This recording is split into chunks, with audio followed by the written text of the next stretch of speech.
Sister Amina from Kuwait, she says, some of the people in Canada and elsewhere, when they hear the name of Allah Azza wa Jal, they do this with their finger. So when the mother said, Ashhadu an la ilaha illallah, they do this, though they're not in prayer.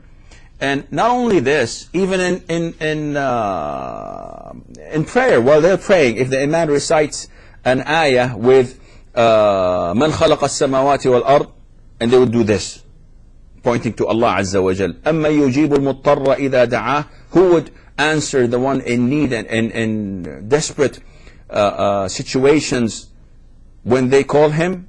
Allah. He would point his finger like this. This is baseless. This has no basis, none whatsoever, and it falls under the category of innovation. The Prophet ﷺ used to point his finger when he was giving the sermon of Friday. Now, a lot of the imams in the masjid, I've seen them in Friday, in the second khutbah, they would raise their hands and say, oh Allah, forgive all the believers, oh Allah, have this, or Allah, do this for us. And all the worshippers would raise their hands and say, Ameen, Ameen. This is not part of the Sunnah.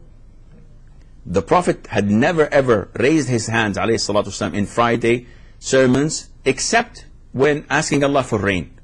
And this is the only time he raised his hands during the Friday sermon. Now, if you're in the middle of the night in your house and you want to supplicate and make dua, yes, raise your hands. This is permissible. Between the adhan and the iqamah, you're in the masjid, you want to make dua, raise your hands.